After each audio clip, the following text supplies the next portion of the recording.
Order, members. Member for Busia County. Thank you, Mr. Speaker. I rise under Standing Order 83 and 245 on budget monitoring and implementation. Mr. Speaker, the 47 women reps in this country are bleeding right now. All of them have been castrated with a blunt badizo. We usually think on our feet and ahead of the curve by planning. Everybody here plans. And when you plan and somebody comes and puts a hitch, then you have only theory with you, but no pragmatism. The women reps have been deducted 500 million. We do not know what to do, where to start, but we demand that that money must find its way back to the NGAAF kitty. We need also the PS and the CEO for NGAAF also to give us an explanation why things can happen that way, and they have no clue. We are all looking at each other as if they do not understand their role in those offices. So all the 47 women reps are here to demand their right because they were elected to go and represent their people. As I speak now, even the sanitary towels, the money has never been brought to their account. So the children in schools... Catherine, take your seat first. Honorable, distinguished ladies, you do not make your case any better by being rowdy. Kofi Annan always said he had a soft voice with a powerful message. You can deliver a powerful message with a soft voice. And being rowdy does not amplify your message. Allow, I believe Omanyo is your representative. Allow her to finish what she's saying.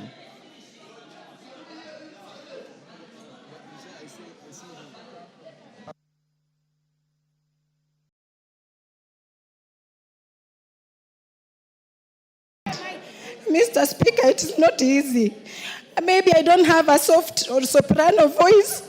It came out like a bass. But what I'm saying, how do I go to Busia and tell them that I am representing them if the money was stolen and I was seated here acting like I'm sober? Mr. Speaker, I even don't know what to do because I just want to understand. The money itself is meager, very little, that you cannot think to deduct but increase. So we need the women reps, all the women in Kenya, to be represented, to be heard, and we do not want theory every day of women are being empowered, women are being given opportunities, women, and yet it is like giving somebody a present of a goat, but you stick on the rope. We are being remote controlled, Mr. Speaker. We need the rights of all the 47 women reps to be in place like yesterday. Thank you, Mr. Speaker. Hasn't she made your case? Donya, order members. Mr. Speaker, today we are joyless. That's why you see we are wearing black. Everything that we have worn. What is on your head is not black. This one is NGAAF color. NGAAF color. I can define the rest, which we are in black, Mr. Speaker. Everything is black. We are mournful. We are mournful. Mr. Speaker, we are mournful. Women, we are miserable. Women, we are malcontent. Women, we are dissatisfied, Mr. Speaker. Women, we are aggrieved. We are not happy. You know very well our men in the house. When you come home and you find us your wives, you tell us, Mama, bring. We bring. Mama, give. We give. We have never denied men anything that you have asked us, Mr. Speaker. We have never. So we are going home. We will be going for recess, Mr. Speaker. Our children, us will be asking, Mama County, what is there for us? They've taken all our money. They've taken everything. We have nothing, Mr. Speaker. We are not okay. We feel that this country is not ours, Mr. Speaker. Thank you. Why are they doing that to us, You have Mr. made your Speaker? point. Ben Suda.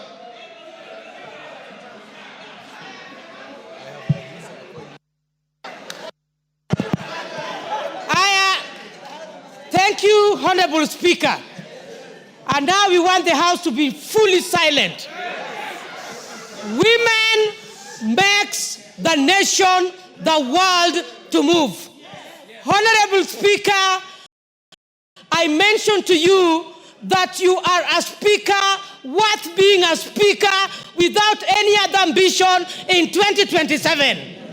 Honorable Speaker, I want to say that even God himself saw when the man was lonely and clueless without a woman. Honorable Speaker, that is when Eve was given. In this country, we have fought for 2/3 gender rule. Honorable Speaker, I submit that it is in the Ministry of Gender that we suffered for a long time without the reappointment of the CS, which was lately done. Honorable Speaker, I saw your able panel talk about or ask a question which came out that ladies are running after men. That is why they are being killed. Honorable Speaker, the 47 women in this country Order, would want to Bensouda. deliver. Order, the panel never said that. There is a question which arises, Honorable Speaker. Yes. And it is in record what the CS responded. Honorable Speaker, we do not want to have a PS who is not on toes with issues. We were asked about, we came here and found that 500 million was stuck. And Honorable Speaker, while our money was being deducted, Honorable Speaker, the women were in full support of increment in NGCDF, a worthy fund that helps in our constituencies. I want to say, Honorable Speaker, that even the funds for femicides, which is still not clear, presidential directives are not honored by the State Department of Gender. Honorable Speaker, I want to say that the meager resources we get, we want to achieve affirmative action. You've made your points. Honorable Speaker, 1 second. Even if we are putting on flowers, we are not flower girls. We are competent women leaders in this country. We want money and we want 1 billion to be reinstated that the president gave us. Thank you, Honorable Speaker. You are ours truly. Let us achieve through your seat. Thank you, Honorable Speaker. Yes, DK. There is a point of order here. Order, Honorable Speaker. I think we cannot allow that charade to continue when you refer men as clueless. It is completely out of order, and Bensouda should withdraw and apologize. There is no way men can be clueless. Order. Order. I order. Order. Order, members. Order. Order. Order, members. Order. Order, members. I know two distinguished lady MPs who look for any slight opportunity to be rowdy. But this is not the moment. If you are pursuing your rights, pursue them orderly. When you shout at the top of your voice, you lose the argument. I'll give only 2 more, and then we close. Zamzam. Yes, Wanjala.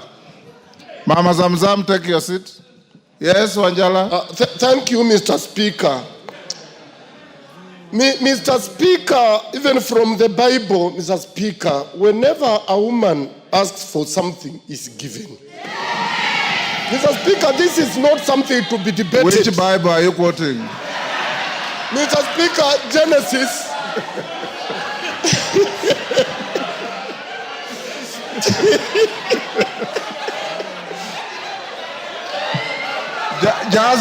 Just go on and tell us that's your fertile imagination. Mr. Speaker, these women, remember, they also occupy very big constituencies. I honestly and kindly request you, Mr. Speaker, to stop the debate and give order to the person who deducted their money to return that money immediately. Zamzam. Zamzam. Give. Asante sana Mheshimiwa Spika. Mheshimiwa Spika, kama mama Mombasa, leo nimetamaushwa sana Mheshimiwa Spika. Watu wetu wameweza kuapply pesa za NGAAF. Ni vikundi ambavyo rais wetu wa taifa alisema anataka kuinua uchumi. Na rais akatuongezea pesa sisi kina mama ili ziweze kusambaa mashinani. La kusikitisha Mheshimiwa Spika, wanawake hasa kina mama 47 katika bunge hili wamedharauliwa sana. Juzi hapa nilimuuliza waziri wa fedha, hizi pesa zilikatwa vipi? Akasema zilikatwa hapa. Tukija kuangalia hapa, hazikukatwa hapa Mheshimiwa Spika, zimekatwa kule Treasury Mheshimiwa Spika.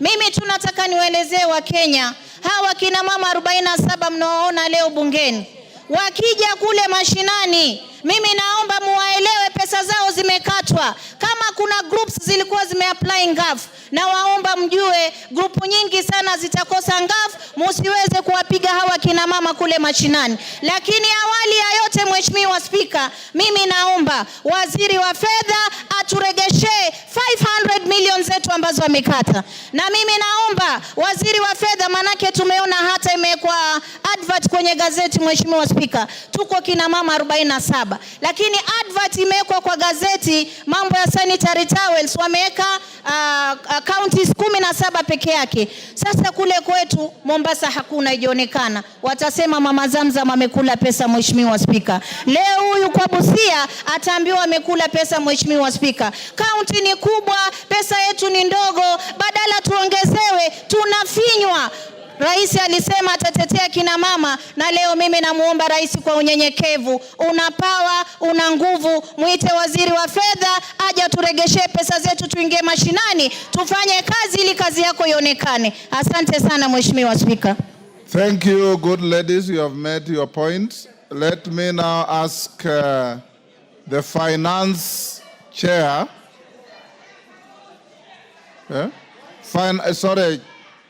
Chairman budget, but chairman before that, yes, Jen Kagiri. No trade unionism here. Thank you, Honorable Speaker. Honorable Speaker, I serve as the chairperson of the 47 county MPs, and it is my honor to actually take the House through why the women are dressed the way they are. They are dressed in pink and they are dressed in black. Black to mourn the deduction of their money, which I think was a great injustice to us and an injustice to the whole country. Honorable Speaker, pink stands for the color pink, which is for NGAAF, the National Government Affirmative Action Fund. Honorable Speaker, you have told us we don't have to be loud, we can just speak softly and make our actions be heard. Honorable Speaker, we have been decent and polite for the last 2 years. It seems that has not worked for us. Honorable Speaker, this afternoon we are requesting you to humbly indulge us because we have decided we are going to now start using our legs. From here, we are exiting the chamber to the National Government Affirmative Action Fund, and then we go to the Treasury Office to follow up on where our money went. Thank you, Honorable Speaker, and I hope you have granted us the permission. Thank you, Honorable Speaker. The chairman of budget. Yes, Kainan. On the same issue? Yes, Mr. Speaker. Yes. Give Honorable Kainan the mic. Mr. Speaker, there is a reason why, and I speak here as a person who participated in the drafting, formulation, and adoption of the current constitution. And there is a reason why the framers then decided to have special seats for our ladies. It didn't come out of the blue. It came as a result of the historical marginalization that has taken place, both the post-independent and pre-independent Kenya, Mr. Speaker. Mr. Speaker, it's not fair to deny them a right that has been granted through a legislative framework. Mr. Speaker, I want to appeal to the Mandarins in Treasury to be considerate when they are dealing with certain sensitive issue. This right has already been given. Removing is not fair.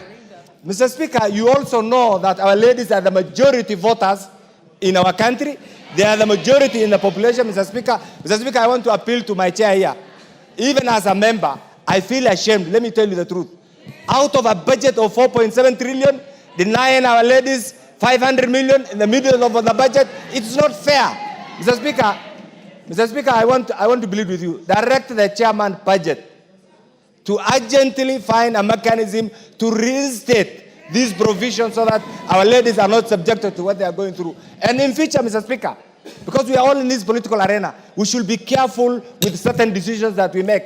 This is a right. Please don't leave it like that. Demand for more.